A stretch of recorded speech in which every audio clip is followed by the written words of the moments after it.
Hello everyone, and welcome to our webinar today, 10 must-do actions for your small business to beat your competition. My name is Doug Hay. I've been doing the marketing game for some 30 years and really specializing in digital marketing in about the last 15 years. And thank you very much for attending. Looking forward to hopefully providing you some useful information.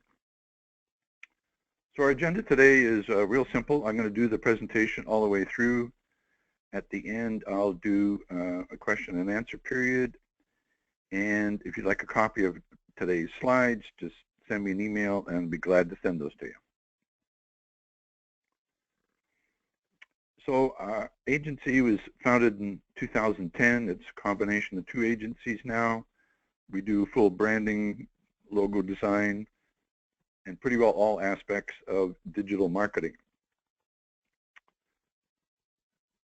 So what we are great at, brand strategies, logos, graphic design, content. We're really good at doing content and involving blogging and any other content, web pages, press releases, and so on. Social media, web development, SEO, search engine optimization, pay-per-click, email, and online reputation management. If you'd like a complimentary marketing analysis, we'd be pleased to do that for you. Just drop me a line or give me a call, and we'll set that up. So here's number one, the marketing viewpoint. Probably one of the hardest things that you'll ever do is to get your business up and running. This is very underestimated. People jump into a business and unfortunately the failure rate is astronomical. It's something like after 5 years, new businesses, the failure rate is 50%, and by 10 years the failure rate is up to like 90%. So obviously we don't know exactly what we're doing. And hopefully some of these tips will keep you in that 10%. So what is marketing? That's what we're talking about today primarily.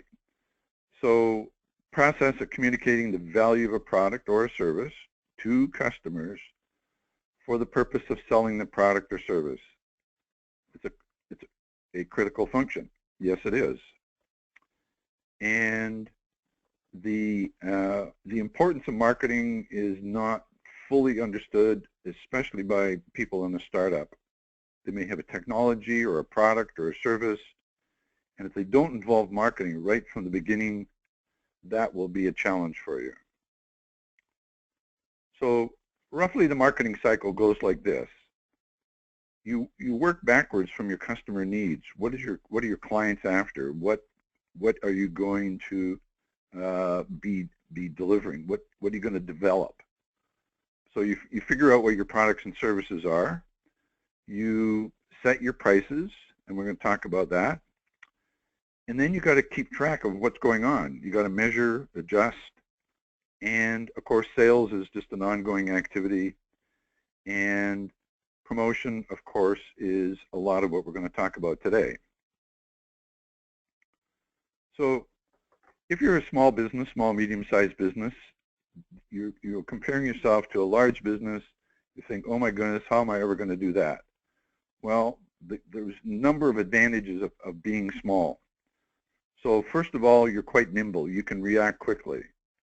I've had experiences working with Fortune 500 companies, and in most cases, they're very slow to react. Now, obviously, there's some new ones, Facebook and Google and so on, who are much smarter, much more nimble. Being adaptable. You have, being a business owner or, a manager, you really have to adapt to what's going on. The economies are changing, customer requirements are changing, and as a small business, you have more TLC, tender loving care, that you can provide to your clients. That is such a huge advantage for you. So What is the new marketing? Well, new marketing is where we stop interrupting people and we start engaging with them.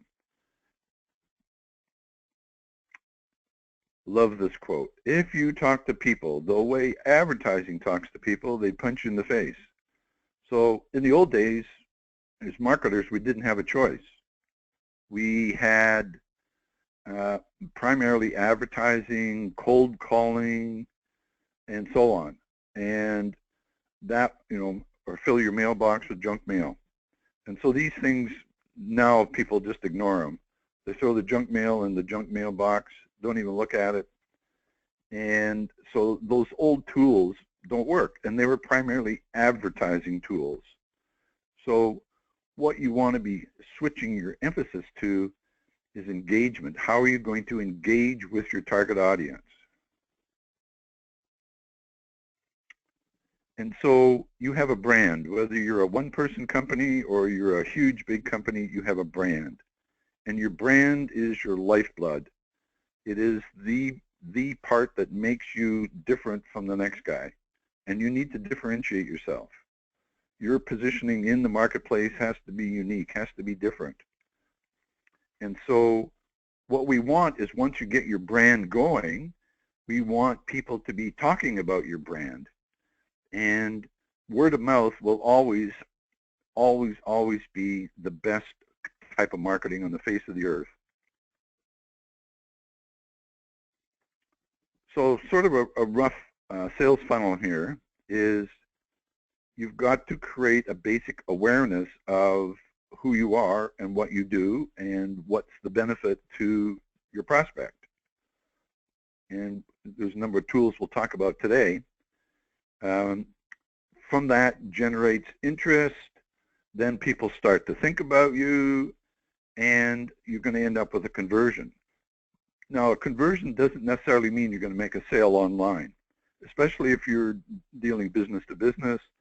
Most often, a conversion might be they sign up for a newsletter, they sign up for a report or something, and that starts the whole sales process, where you now have a name that has some interest, and then you work it from there. So marketing, we're trying to get people into this top of this funnel, think of it like that, that are semi-qualified. You don't have to be 100% qualified. You can't determine that until you actually start the sales process. Research and surveys. Okay, this part here is very seldom talked about, and is probably the most important part of this whole presentation. So I'll give you an example. I knew of this restaurant near Toronto. It was in a town called Oshawa, where they have, I think it's a General Motors factory or Chrysler, I forget. Anyway, lots of jobs there. And so you got two kinds of jobs. You've got managers and executives, and you've got, the line workers on the factory floor producing cars. So this restaurant was started by a former manager of a hotel. It was a chain hotel. I think it was Holiday Inn. Anyway, he was there like for 8 years, successful manager. So he and his father-in-law decided to open a restaurant. So they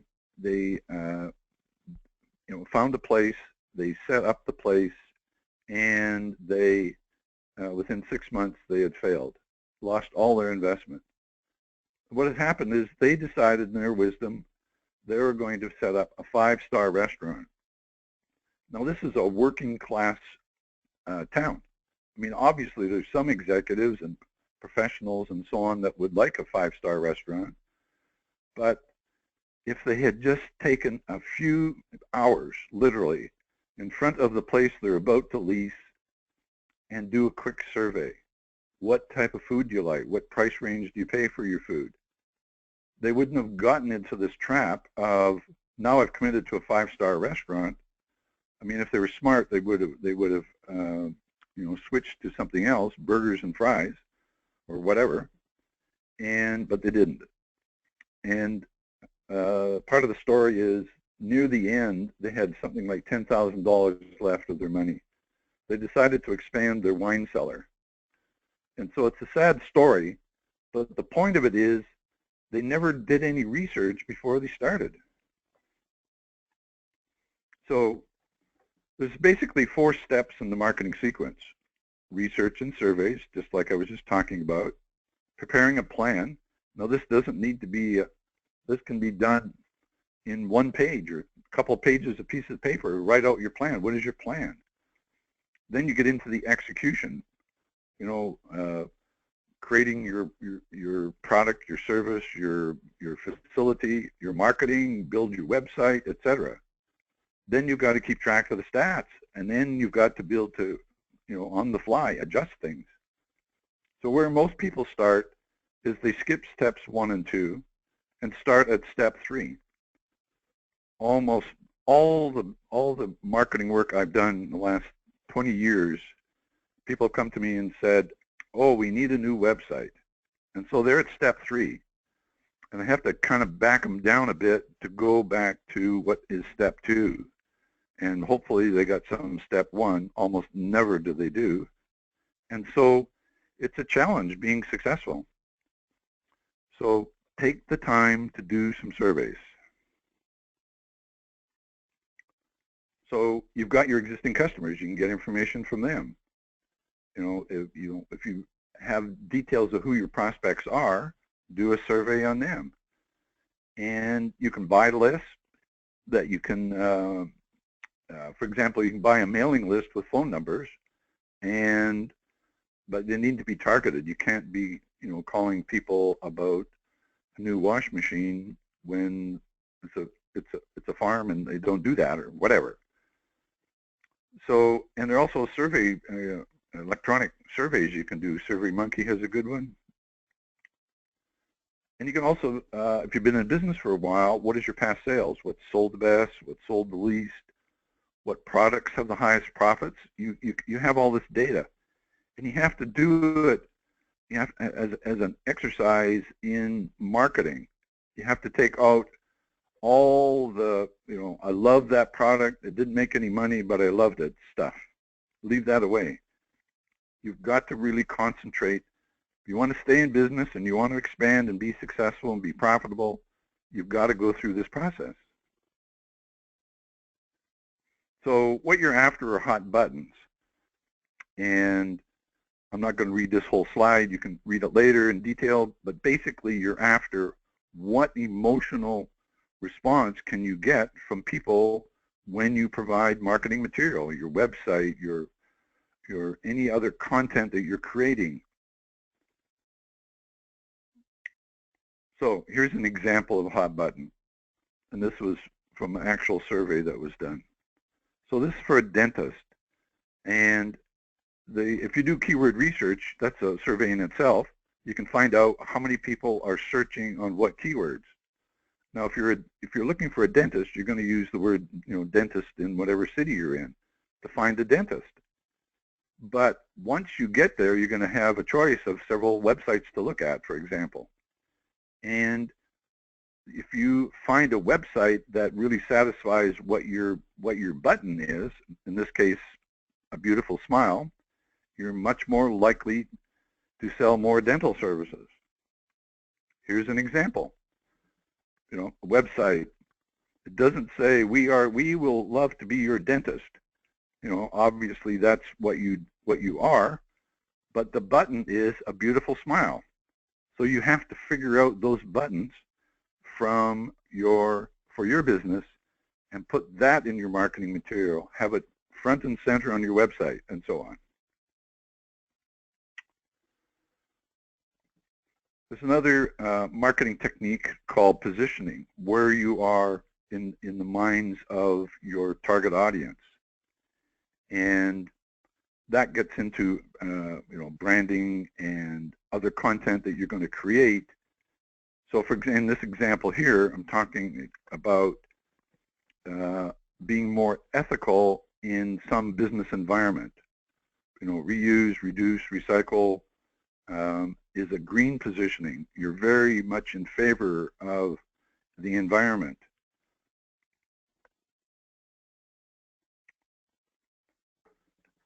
Then an ongoing survey. This is from a Harvard Business Review article. What is the best survey question ever asked? Would you refer us to somebody else? Man, is that a great question. You can do that on your existing customers or even past customers to find out would they refer you. If they won't refer you, then there's something wrong. You didn't deliver a good product or service or whatever. So that's a great one to be doing on an ongoing basis. Okay, pricing. Okay, small businesses have a tendency, oh, we want to be the lowest price. That is not a good strategy. And especially in the service area, I've noticed many people have, oh, we're cheaper than the other guy.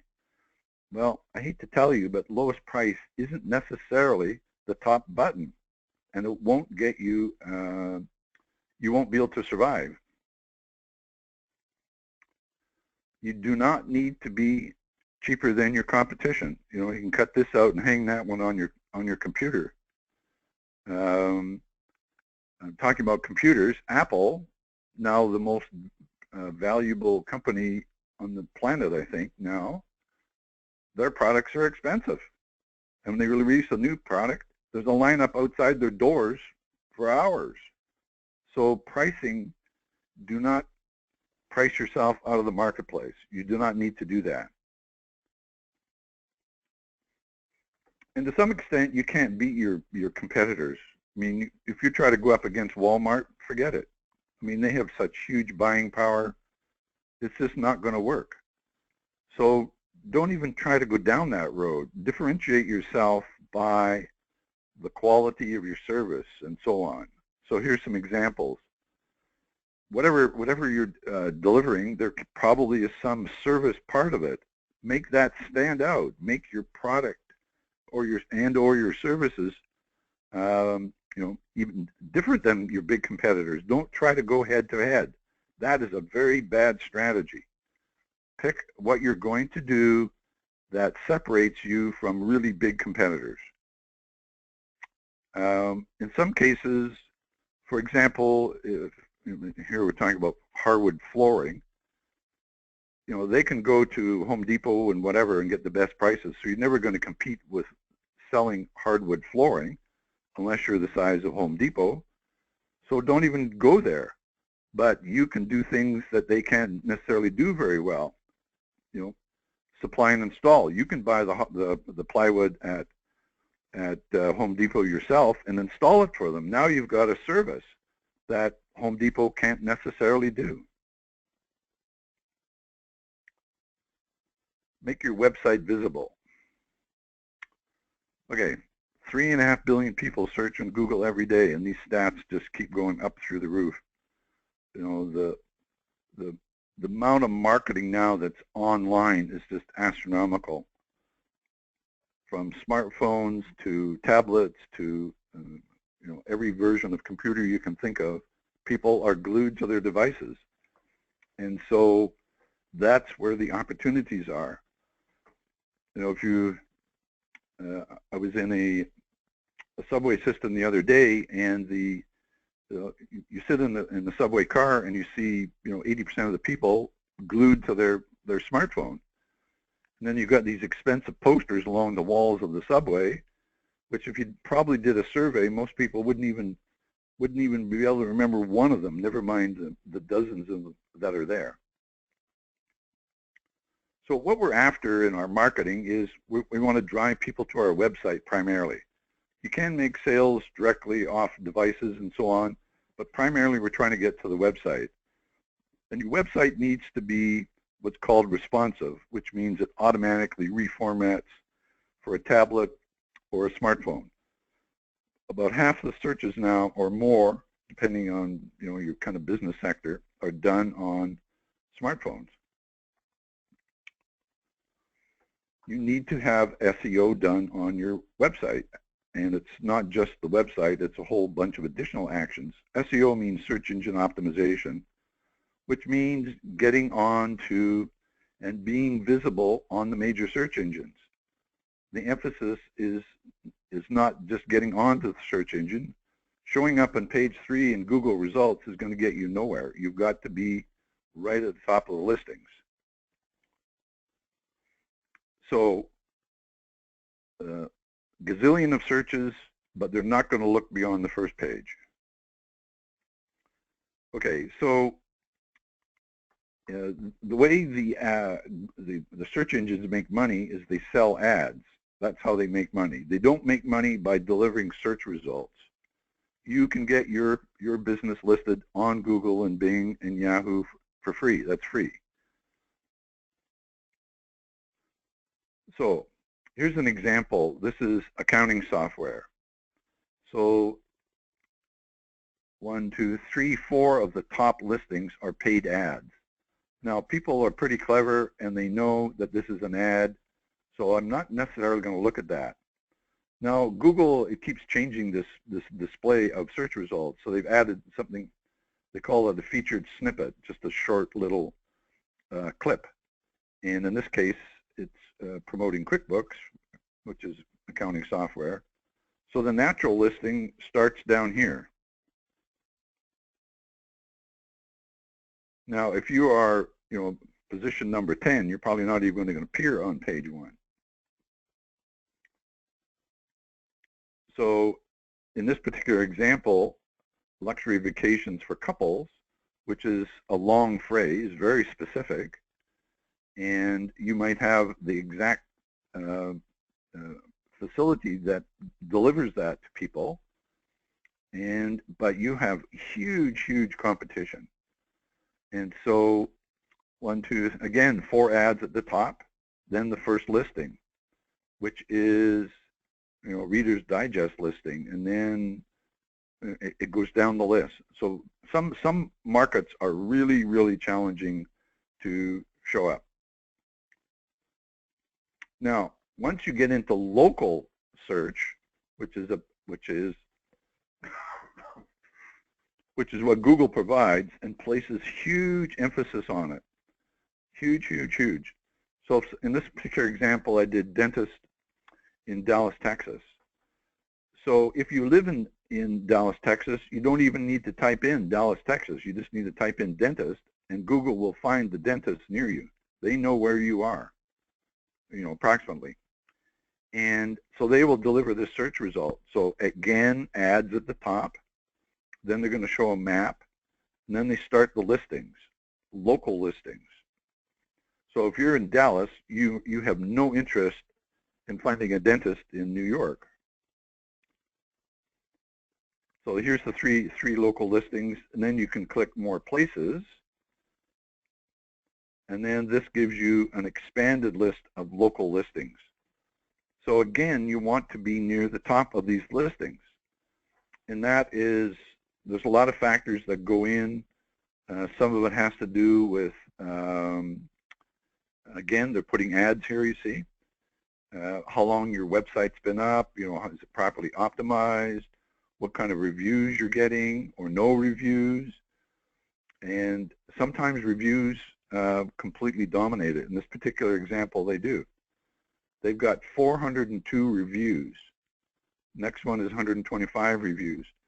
So these things you can control, and it's really important to understand why Google does things so that you can play the game. So the whole game with Google, just to reiterate, is to understand what they're doing. They're trying to provide results that when you put in a keyword, I'm looking for whatever you're looking for, they want to deliver ads. That's where they make money. And approximately 20% of the people will click on the ads. You can also advertise. That's a whole additional strategy. But for the most part, people are looking for organic or natural listings, not paid ads. So how do we get sales? Well, you've got to get visitors to your website. You have to have some compelling offer to interest them, and eventually you'll get sales. Depending on your type of business, it isn't necessarily exactly at that moment you're going to get a sale. If you're a veterinarian, your your sale is going to occur when they show up for an appointment. It's not going to be something done, over the phone or even on the internet. So successful SEO, successful search engine optimization. So very roughly steps, we've got to do keyword research, create a content strategy, develop your content that embeds the keywords in a correct way and not overdoing it. Then there's various other things that are involved in the design and programming. Google has something like 200 factors that they take into account. Who is going to be on page 1? They decide that based on a top secret system that they have. Then once the website's up, you have a starting point. It's not an end point. You've got to be active. You've got to have a link building. You've got to get links from other people back to your site and so on. So very roughly, this is kind of the circle of life for your website. Keyword research, build a search-friendly site, optimize it with your keywords that you found, work on getting backlinks by publishing content, make sure your site is registered with various directories and so on. From that, you'll get leads, and eventually you'll get sales of your product or your service. Content marketing. So content marketing is basically doing marketing with content. It's just that simple. So why are we going to do this? Well, we talked earlier about advertising, very low as a trust factor. Junk mail is junk mail. Newspapers are literally disappearing. They no longer even exist. And you have the ability to skip your ads or go to Netflix or whatever if you want to watch TV. So that straight advertising is not as, it's not, in the old days you could do that and it worked because people didn't have options. People now have lots of options. In fact, they got so many options they're overwhelmed. So here we go with content marketing. Great definition from the Content Marketing Institute. Content marketing is a marketing technique of creating and distributing relevant and valuable content to attract, acquire, and engage a clearly defined and understood target audience with the objective of driving profitable customer action, i.e. getting sales. So that's the whole game of content marketing. And you think, whoa, is this going to work? It absolutely does work. And typically the cost per lead is less using content marketing than it is for like advertising. Another way to look at it, we have outbound versus inbound marketing. Inbound marketing is content marketing. You're drawing people in with a magnet, your website, your blogging, video, and so on. Whereas outbound, you're trying to beat them on the head with an ad, a billboard, a newspaper ad, and so on. So think of this magnet with your content. The concept now is you need to think like a publisher. Whether you're a really tiny business or whatever, and you want to market on the internet in particular, you've got to think like a publisher. Your website obviously is your focal point, but you can have all these other parts of the content, blogs, video, and so on. And there's so many tools out there to create, video, for example, that there's just no reason why you can't create content. So here's a whole website, all just strictly content. And they start off, 98% of my content is free. So they draw you in with free content, and they have some paid content. They survive and live based on the small percentage that is paid content. So your flow on content marketing is you create your content, such as blogs, such as newsletters, and so on. People are going to consume this content on their computer, on their smartphone, their whatever. From that, you're going to get leads. Leads become prospects. Prospects become sales. That's the flow, and it works. This webinar is content marketing. Social media. We cover this in separate webinars, but basically social media, can be a platform to push out the content that you've created. Email. Email, in my opinion, for small business is right up there as good as or better than social media. Social media is new and it's, lots of bells and whistles, but email is still a very, very good tool. So here's a couple of stats. Small business in particular, do quite well with email. More stats. So clicks is what you're after, and email is one of the greatest tools to get people to click through to your site, subscribe to something, and so on. And then once you have them as a subscriber, that's gold. You look after that list. You continue to provide really high quality content.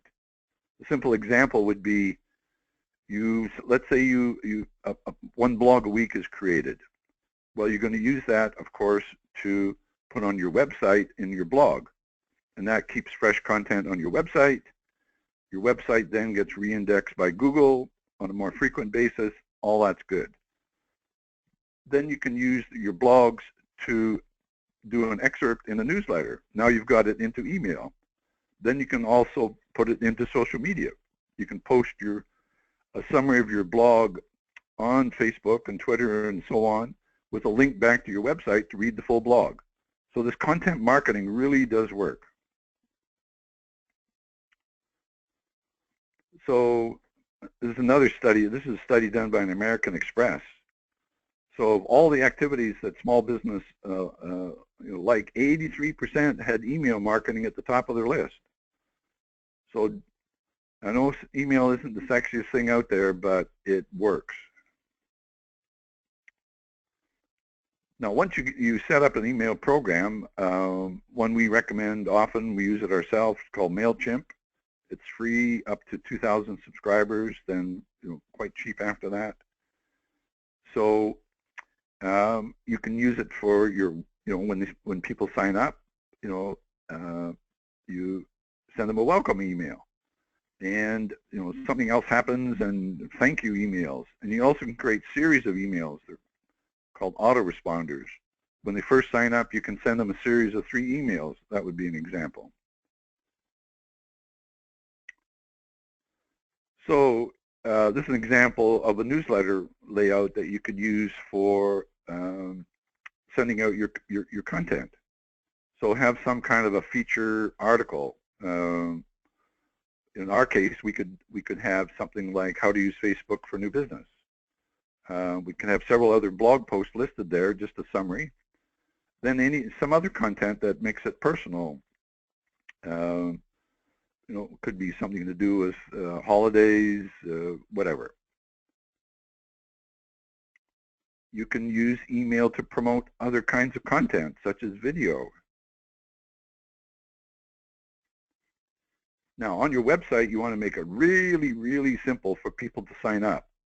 And this one is, all they ask for is your email. They don't ask for your name. They don't ask for your address or anything else. And some sites, make you fill out a life history before they'll even put you on an email list. I don't think that's good strategy. Focus on quality. Under promise and over deliver. There isn't anything more from a marketing perspective that will kill marketing, your marketing activities, if you got lousy products or lousy service. It just dies there. There's nothing much a marketer can do if you don't have good quality, good delivery, respond to issues. It doesn't happen, and you're going to disappear as a business if you don't put this in. Bean counters. So anytime there's a slowdown, the first thing that accountants, bean counters, want to do is cut expenses, and marketing may be top of their list. And that's exactly the opposite to what you want to do. If business is down, then you've got to increase your marketing budget. You can't save yourself, out of bankruptcy. So this is a quote from David Ogilvy. He was a master at advertising years ago. But this advice here, to me, is just great. I avoid clients for whom advertising is only a marginal factor in their marketing mix. They will just, cut the marketing budget if they run into a problem. And it just doesn't work that way. Marketing is very seldom a one-time, bam, bam, it happens. So if you look at these brands, big brands, Kodak in particular, all gone. Now you can go into the reasons why, but if they really had their act together in marketing, they would be constantly doing surveys, finding out what people want. I mean, the brand name of Kodak alone should have been worth a fortune. Okay, help them trust your business. Okay, this is a fairly easy one to do, but a lot of people just omit it.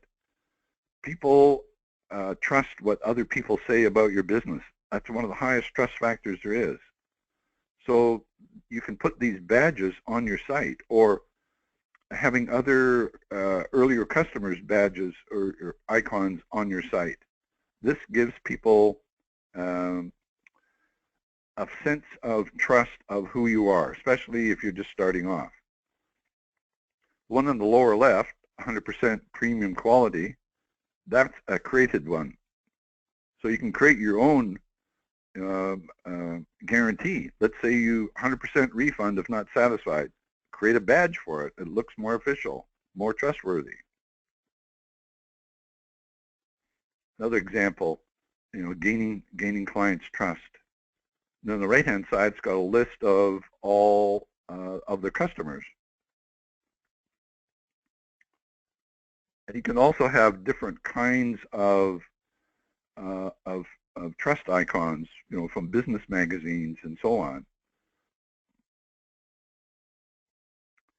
And you can include testimonials. Down the bottom here, it's got references. Another word for that is testimonials. As a customer of blah blah, you're in good hands. Now, obviously, people are always a little bit suspicious of any of these things, but it helps move them from, I don't know these guys, I don't trust them, to, oh yeah, these guys are possible, I'm going to talk to them. You're in the door. This is on when people are ready to sign up for something. The trust icon is right there. They're trying to pick which service they're going to go. Here's another. This is the actual shopping cart. They're ready to check out. You got all these trust icons there. Because shopping cart abandonment is a big problem. People go all the way down the line and, nah, I'm not going to do it. All right. Number 10, referrals. Referrals are fantastic. This is a study done by Nielsen year after year after year. This is 2015 chart. And what do people trust? And so number one, top of the list, recommendations from people I know. Consumer opinions posted online. And the fourth one, editorial content. Remember, we're talking about content marketing. So 3 of the top 4 are things that you can completely control. Look at down the bottom here, you got ads on mobile devices. Okay, great advantage of referrals. When you get referrals, and by putting your attention on it and asking for referrals, you'll get more referrals. It seems obvious, but a lot of people don't do it. You, especially in the B2B space, business to business, where the sales cycle is a much longer cycle. So it's easier to get appointments. People trust you, obviously, more if you have a referral. I found hands down it's so much easier to close the sale when you have been referred. And price is generally less of an issue. You explain what your prices are. You don't have to get into the discount insanity that goes on. And you are, you're in the door, so to speak, and so off to the races. So the steps in getting referrals are this. You've got to have great customers. They've got to love you. They're not going to refer you if you've messed up. I mean, if you mess up, get it handled. Customer service, whatever you're delivering, services or products or whatever, you can have great customer service. And if you excel, it's so much easier to ask referrals. In some cases, you don't even need to ask; they will automatically do it. Also, get testimonials, which you can publish on your website. Okay, little bonus here, putting it all together. So we've talked about a whole bunch of different things today, but it boils down to a fairly simple plan.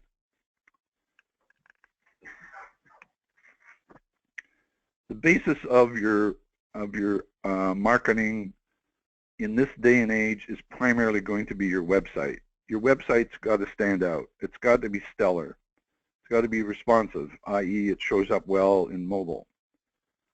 You've got to be creating content, such as your blog. There can be some offline marketing actions that still work. And of course, if they are, don't stop doing them. Like advertising in small local newspapers could work. And you can test it and find out it works, it doesn't work. Yellow Pages used to work for some people, and I think that's pretty well died. Referrals, great way to get business. Just talked about that. Email, again, one of the really better tools. And then you have social media. It takes time and it takes work. It isn't necessarily going to give you a fast return on your investment, but you stay there, you're visible.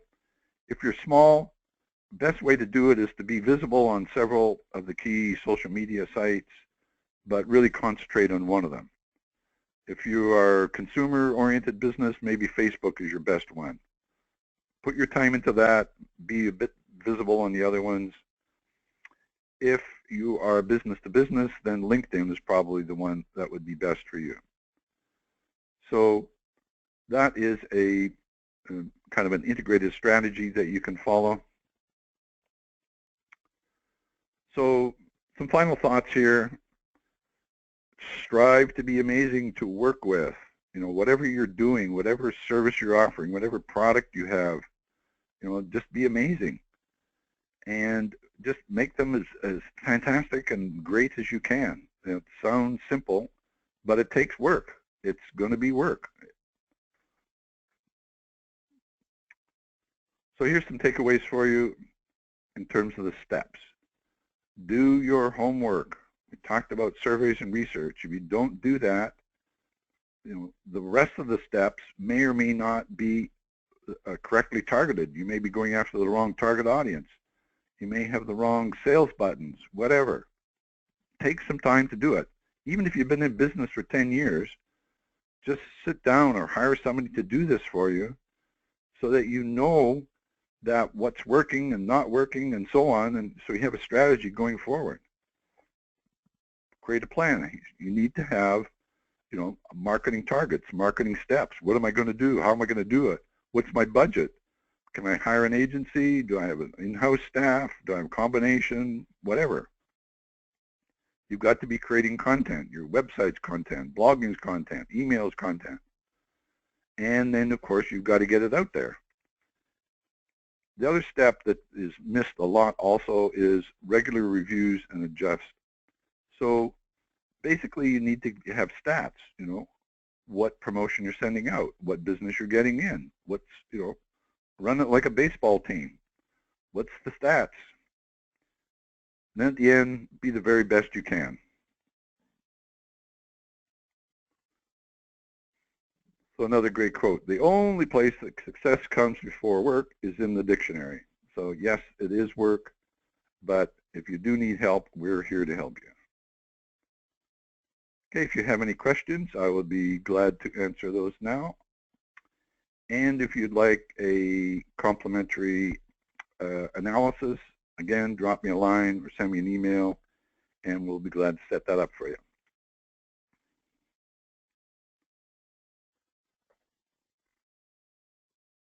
I'll just leave that slide there so in case anybody has any questions.